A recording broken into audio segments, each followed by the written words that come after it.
मैं आपको बताता चलूँ कि जब मैंने शोएब अख्तर को पहली दफ़ा देखा, तो जब शोएब अख्तर से ऑटोग्राफ के लिए रिक्वेस्ट की, एक बच्चे ने तो शोएब अख्तर साइन कर रहे थे, तो बच्चे ने कहा कि हु आर यू। तो शोएब अख्तर का कॉन्फिडेंस का ये लेवल था, उन्होंने ये कहा था कि you will soon find out. Shoaib Akhtar जहाज़ में मेरे पास आए और उन्होंने आके मेरा शुक्रिया अदा किया। और शोएब अख्तर को मैंने ये कहा कि देखो, अगर आपने किसी के खिलाफ मैच जीतना है तो सबसे पहला काम यह है कि कप्तान को गिराना है।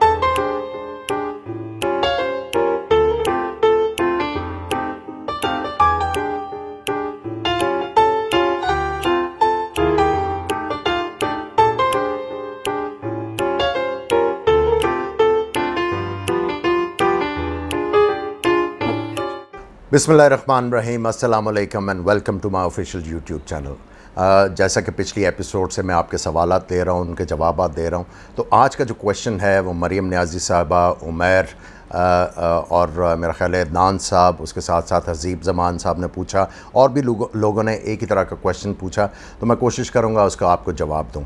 मैं आपको बताता चलूँ कि जब मैंने शोएब अख्तर को पहली दफ़ा देखा अगेंस्ट वेस्ट इंडीज़, वो अपना पहला टेस्ट मैच खेल रहे थे रावलपिंडी में, तो जब मैंने शोएब अख्तर को देखा तो एक चीज़ काफ़ी ज़्यादा एविडेंट थी। He was full of women vigour, और उसके बाद जो है उनकी डिटर्मिनेशन जो है वो नज़र आती थी, और उसके बाद जो पैशन था टू सक्सीड वो बहुत ज़्यादा जो है इम्प्रेसिव था।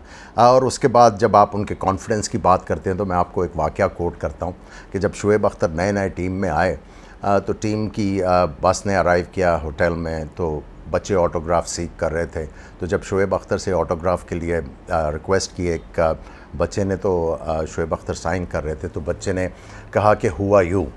तो शोएब अख्तर का कॉन्फिडेंस का ये लेवल था, जब वो नए टीम में आए, उन्होंने ये कहा था कि you will soon find out. तो ये गमाज़ी करता है शोएब अख्तर की कॉन्फिडेंस की।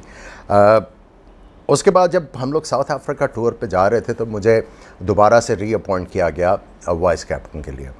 जब मुझे वाइस कैप्टन के लिए रीअपॉइंट किया गया, और राशिद लतीफ़ कप्तान थे उस टूर के लिए, लेकिन वो कराची में थे, तो सिलेक्शन कमेटी के साथ लाइजॉन उनका फ़ोन के ऊपर था। तो तब के जो क्रिकेट बोर्ड के चेयरमैन थे खालिद महमूद साहब, उन्होंने मुझे कहा कि आप लाइजॉन करें, अगर आप भी कोई लड़का समझते हैं कि टीम में होना चाहिए तो आप रिक्वेस्ट कर सकते हैं सिलेक्शन कमेटी को।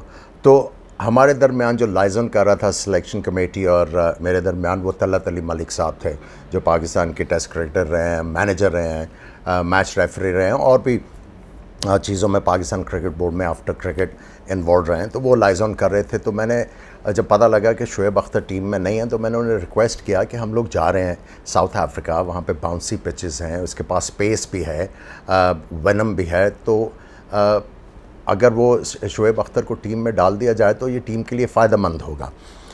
खैर वो अंदर गए, उन्होंने बात की सिलेक्शन कमेटी से, फिर मुझे आके उन्होंने कहा कि देखो आमिर, वो कुछ रिपोर्ट्स लेके बैठे हुए हैं जो सितंबर में उसने टूर किया इंग्लैंड का, तो उनको काफ़ी ज़्यादा रिजर्वेशंस हैं कि इसको टूर पे भेजा जाए कि ना भेजा जाए। तो मैंने उन्हें कहा कि आपने अगर सितंबर में जो उसने इंग्लैंड का टूर किया, या उससे पहले जो टूर किया था, उसके बाद आपने जब उसको नवंबर में डेब्यू करवा दिया पाकिस्तान के लिए, तो वो रिपोर्ट तो इररिलेवेंट होगी। तो काइंडली रिक्वेस्ट करें कि शोएब अख्तर को डाल दिया जाए टीम में। So finally they agreed on it, और शोएब अख्तर जो है वो टूर के लिए सिलेक्ट हुआ है। और मुझे आज भी याद है कि हम लोग we were flying to south Africa, तो शोएब अख्तर जहाज़ में मेरे पास आए और उन्होंने आके मेरा शुक्रिया अदा किया। और मैंने उन्हें कहा कि शोएब, शुक्रिया की कोई ज़रूरत नहीं, you deserve to be in the Pakistani team. आप जो हैं, मुझे लगता है कि पाकिस्तान के लिए बड़े अच्छे काम करोगे, सो यू डिज़र्व। तो लेकिन आपको पता लग गया होगा कि किन चीज़ों के ऊपर थोड़ी सी रिजर्वेशंस थी। तो आपने प्रूव करना है कि आप जो हैं वो सारी चीज़ें हैंडल कर सकते हो, और आप रिस्पॉन्सिबिलिटी ले सकते हो। And I have to give credit to Shoaib Akhtar के बड़ा लंबा टूर था, और उस टूर के ऊपर जो डिसिप्लिन उन्होंने दिखाया और जो कमिटमेंट दिखाई वो लॉडेबल है। हम लोग साउथ अफ्रीका पहुँचे तो मुझे जब पता चला कि राशिद ने मुझे बताया कि आमिर भाई कि मैं थोड़ा सा मुझे प्रॉब्लम हुआ नेक का, तो मैं समझता हूँ कि मैं 100% नहीं दे पाऊँगा क्योंकि मेरी हालत जो है वो काफ़ी ज़्यादा ख़राब है। तो आप जो हैं वो कैप्टनसी करें till the time I get fit. तो उसके बाद मैंने सोचना शुरू किया कि ये रिसोर्सेज हैं पाकिस्तान के पास, हमने इसको अच्छी तरह यूज़ करके किस तरह आगे चलना है और इस टेस्ट सीरीज़ में हमने किस तरह इम्पैक्ट क्रिएट करना है, क्योंकि साउथ अफ्रीका में हमें जाके हमेशा से ही टेस्ट मैचेस में स्पेशली प्रॉब्लम्स रहे थे। तो सोचना शुरू किया और उसके दौरान आपको याद होगा कि 2 प्लेयर्स जो हैं वो मग हो गए होटल के बाहर, और उसके बाद काफ़ी ज़्यादा जो है वो एक किस्म का काफ़फल था जिसको हैंडल करते हुए टाइम लग गया। और जो 5 दिन का टेस्ट मैच था वो 2 दिन के ऊपर कटेल हो गया। और मैंने शुएब अख्तर को उस टेस्ट मैच में यही कहा कि शुएब देखो, इस मैच का रिज़ल्ट आने का तो चांस कोई नहीं है, जो हमें चीज़ करने की ज़रूरत है, आपके पास पेस है और आपका जो बाउंसर है वो बहुत ज़्यादा तगड़ा है, तो आपने एक स्केयर फैक्टर लेके आना है। आपने जो ओपनर्स हैं उनको जो है वो बाउंसर्स के ऊपर रखना है, विकेट की फ़िक्र ना करो। जब आप एक अपना फेयर फैक्टर क्रिएट कर लोगे तो उसके बाद अगर अक्लमंदी से बॉलिंग करोगे तो आपको विकेट्स मिलेंगे। खैर, पहला टेस्ट मैच हम लोगों ने खेला, उन्होंने काफ़ी ज़्यादा जो तेज़ बॉल किए। आई रिमेंबर कलनन जो थे वो बिल्कुल आउट ऑफ शॉट्स नज़र आ रहे थे against Shoaib Akhtar. Test match draw हुआ, एक तरह का उन्होंने डर क्रिएट किया। Then we went to play a side game, वो हमारा ऑरेंज फ्री स्टेट के ख़िलाफ़ था। हंसी क्रोनिया जो टेस्ट मैच नहीं पहला खेले इंजरी की वजह से, he was going to make a comeback, तो वो अपनी स्टेट को कैप्टन कर रहे थे उस मैच में। तो उस मैच में भी शुएब अख्तर को मैंने ये कहा कि देखो, अगर आपने किसी के मैच जीतना है तो सबसे पहला काम यह है कि कप्तान को गिराना है। जब आप कप्तान को गिरा लोगे तो फिर उसकी जो थिंकिंग है ना वो क्लाउडेड हो जाएगी, तो फिर उससे डिसीजन मेकिंग ठीक नहीं होती। तो इनको जो है हमने ज़रा थोड़ा सा हिलाना है। तो उस मैच में उन्होंने ठीक ठाक उनको तेज़ बॉल करके हिलाया। Then we move to Durban test match, और डरबन टेस्ट मैच में उनको मैंने यही कहा था कि शुएब, अब आपका फेयर फैक्टर क्रिएट हो गया है। अब आपको जो चीज़ करने की ज़रूरत है कि आपने बाउंसर्स को बड़ा मेजर्ड तरीके से यूज़ करना और वेल डायरेक्टेड हो, और उसके साथ साथ आपने डिसिप्लिन बॉलिंग में शो करना नए बॉल के ऊपर। और मैंने यही समझाया कि देखो, रोज़ रोज़ जो है वो आपको 5-5 विकेटें नहीं मिलती, हर गेंद के ऊपर आपको विकेट नहीं मिलती। किसी दिन जो है वो आप बहुत ज़बरदस्त बॉलिंग करते हो, you keep on missing the edge of the bat, आपका गेंद जो है वो विकेटों के ऊपर से निकलता रहता है, लेकिन किसी दिन ये है कि आपको बैट बॉल के ऊपर विकेटें मिलनी शुरू हो जाती हैं। तो ये चीज़ें होती हैं, और इसको ओवरकम करने के लिए है कि आपने अपना डिसिप्लिन एज ए बॉलर रखना है। आपने बैट्समैन को फ्री भी नहीं देनी, आराम से चौके नहीं देने, उसको हार्ड वर्क कराना अपने रन्स करने के लिए। सो ये चीज़ें सिखाई। और उसके बाद जब उन्होंने पहला स्पेल किया, मुझे आज भी याद है, बड़े कंट्रोल के साथ उन्होंने बॉलिंग की। फजले अकबर डेब्यू कर रहे थे अपना, आई थॉट के नया बॉल जो है वो बहुत ही आला करते थे। और मुझे याद है कि मुझे गैरी कर्स्टन ने कहा कि मुझे समझ नहीं आती इसका गेंद अंदर कौन सा आना है और बाहर कौन सा निकलना है, क्योंकि बड़ा मुश्किल बॉलर था और उसका हाई आर्म एक्शन था, नी भी ब्रेज नहीं होती थी। It could have been an asset for Pakistan. खैर, शुएब अख्तर की तरफ वापस आते हैं। तो शुएब अख्तर को मैंने जब पहला स्पेल करवाया और उसके बाद 3-4 दफ़ा शुएब अख्तर मेरे पास आए कि आमिर भाई मुझे बॉल दें। तो मैंने शुएब को, आई केप्ट टेलिंग हिम, बच्चे ठहर जा, I will bring you at the right moment, अभी नहीं, we were just waiting for something. So मुझे याद है कि हमने एक सेशन जो पहली इनिंग्स में किया साउथ अफ्रीका के ख़िलाफ़, हमने जो कोशिशें की थी कि नया बॉल जो है उसके ऊपर हमने अटैक करना है, और कूकोबरा का गेंद की जो बिहेवियर है उसके मुताबिक हम लोगों ने चलना है। कूकोबरा जो बॉल है उसका जो बिहेवियर है नए बॉल के ऊपर, वो कुछ ना कुछ आपको जो है बॉलर्स को वो रिएक्ट करता है। बॉलर्स के लिए नया बॉल। लेकिन एक पीरियड हाथ आता है, आई थिंक डिपेंड्स, कई दफ़ा 12वें ओवर में ये होना शुरू हो जाता है, कई दफ़ा 15वें ओवर में, कई दफ़ा 18वें ओवर में, कि गेंद जो है वो रिस्पॉन्ड करना बंद हो जाता है। तो उस टाइम के ऊपर आपको एज ए बॉलर जो है वो बड़ा केयरफुल बॉल करना होता है। अपने बैट्समैन को फंसाना, रन्स नहीं देने कि वो डिक्टेट करना शुरू कर दे। अगर उसको आप कंट्रोल करते हैं तो गेंद आके एक दफ़ा दोबारा से कुकोबुरा जो है वो बॉलर्स को रिस्पॉन्ड करना शुरू करता है। तो मैं उसको यही बताया जा रहा था कि शोएब वेट फॉर इट। और जब बॉल ने थोड़ा सा रिस्पॉन्ड करना शुरू किया, और मुझे याद है उस टेस्ट मैच में जब गेंद ने रिस्पॉन्ड करना बंद किया तो अज़हर महमूद और उसके साथ साथ वकार यूनुस ने बड़ी ज़बरदस्त बॉलिंग की। बैट्समैन को जो है वो लटकाए रखा, आराम से रन्स नहीं होने दे रहे थे। एक एक्सटेंडेड सेशन में हम लोगों ने रन्स नहीं बनने दिए। और जब हम लोग, मेरा ख्याल है 2.5 घंटे का सेशन था, क्योंकि डर्बन में टेस्ट मैच जो है वो अर्ली स्टार्ट होता है बाकी वेन्यूज़ के मुकाबले में। सो हम लोगों ने, मेरा ख्याल है 2.5 घंटे का पहला सेशन था। तो जब दूसरे सेशन में हम लोग आए तो जब मैंने देखा कि हल्का सा बॉल जो है वो कुछ करना शुरू हुआ है, तो मैंने शोएब को बुलाया और मैंने कहा कि अब जान लगा दो।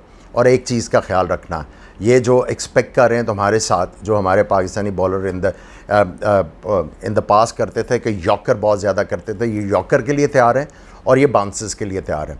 What you need to do is, इनको हल्का सा खिंचा हुआ बॉल करना है, गेंद आगे फेंकना है, बैक ऑफ द लेंथ, वहाँ से गेंद अंदर लेके आना है, तो आपको बहुत ज़्यादा इससे एडवांटेज मिलेगा। बैट्समैन जो है वो थोड़ा सा डाउट में होंगे कि आगे खेलें या पीछे खेलें, और उसमें अगर आपको हल्की सी मूवमेंट मिली तो you will pick up wickets. वही हुआ, उन्होंने आई थिंक जैक कालिस को आउट किया पहले, और उससे अगली बॉल के ऊपर एंड्रयू हडसन को उन्होंने लेग बिफोर किया। Then he picked up another wicket. और जो सबसे इंजॉयबल जो डिसमिसल था, वो मुझे भी बड़ा मज़ा आया एज ए कैप्टन, वो लांस क्लूसनर का था। लांस क्लूसनर जो थे वो कोशिश कर रहे थे, क्योंकि Shoaib Akhtar round the stumps ball कर रहे थे, तो he was staying on the leg stump, कि लेग स्टम्प से गेंद खुद ही अंदर आएगा और मैं उसको आराम से बल्ले के साथ खेलता रहूँगा स्क्वायर ऑफ द विकेट। तो I spoke to Shoaib Akhtar, और शोएब को मैंने कहा कि शोएब आप इसको ऑफ स्टम्प के बाहर से बॉल लेके आओ, ज़्यादा बाहर से गेंद लेके आओ, और अगर गेंद थोड़ा सा अंदर आ गया ऑफ स्टम्प के बाहर से तो ये डंडा हिल जाएगा।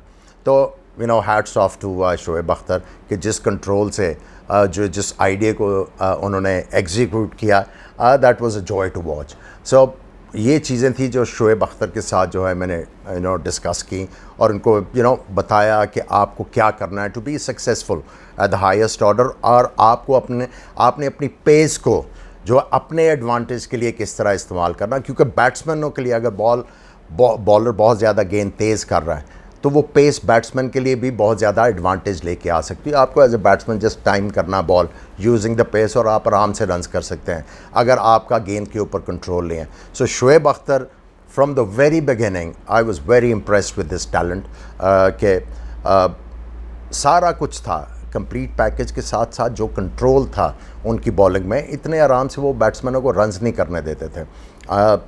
मैं ये समझता हूँ कि अगर शोएब अख्तर के टैलेंट को अच्छी तरीके से मैनेज किया जाता, टैलेंट मैनेजमेंट सही तरह से होती, प्लेयर मैनेजमेंट सही तरह से होती, जो उनको मिसकंस्ट्रू किया गया है उनकी पर्सनालिटी को, क्योंकि मैं समझता हूँ शोएब अख्तर जैसे जो कैरेक्टर्स हैं वो क्रिकेट को चाहिए, वो बिल्कुल चाहिए कैरेक्टर्स, और उनको आपने इनकरेज करना है। कई दफ़ा ये होता है कि प्लेयर्स की आप रॉन्ग साइड पे आते हो तो उसका जो एडवर्स रिएक्शन आता है। So you have to understand the psyche of a player, कि ये प्लेयर को जो है हम लोग इसका 100% किस तरह ले सकते हैं।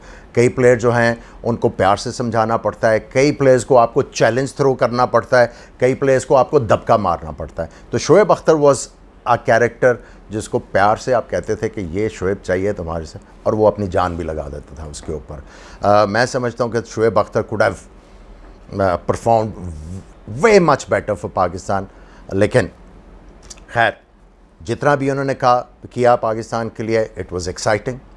आज भी अगर आप उनकी वीडियोस उठा के देखें तो आपको बहुत ज़्यादा जो है वो एक्साइटमेंट मिलती है, बहुत ज़्यादा प्लेजर उससे मिलता है। और उसके बाद Shoaib Akhtar is going to be Shoaib Akhtar, सीधी सी बात है।